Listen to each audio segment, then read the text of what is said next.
4 ways para kumita ka online gamit lang ang cellphone. Number 1 is affiliate marketing. Dito sa business na to, maghahanap ka ng product sa mga sellers and ipapromote mo to online gamit ang mga social media platforms mo gaya ng Facebook, Instagram, YouTube at marami pang iba. And you will get commissions for every sales gamit ang link mo. Number 2 is dropshipping.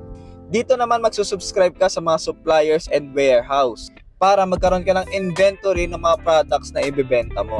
Oftentimes, yung mga dropshipping company, tutulungan ka nila na i-set up yung mga online shop gaya ng Shopee, Lazada, at marami pang iba. Ang advantage naman nito ay may kalayaan kang mag-markup o tubuan yung mga product na makukuha mo dito sa dropshipping company.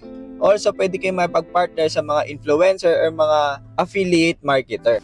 Number 3, stock dividend investing. Dito, nag-i-invest ka sa mga malalaking kumpanya gaya ng Jollibee, SM, San Miguel Corp, and Ayala.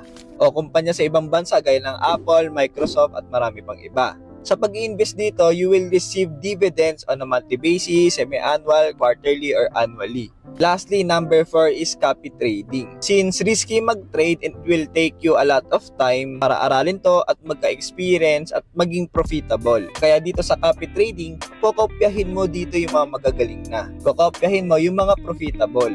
And yung profit na kikitain mo dito, meron lang cut o professional fees yung mga master trader na kokopyahan mo. So ayun lang, you can scan this QR code para mag-join sa community natin in which mag-share tayo ng passive income ideas natin doon. Happy investing!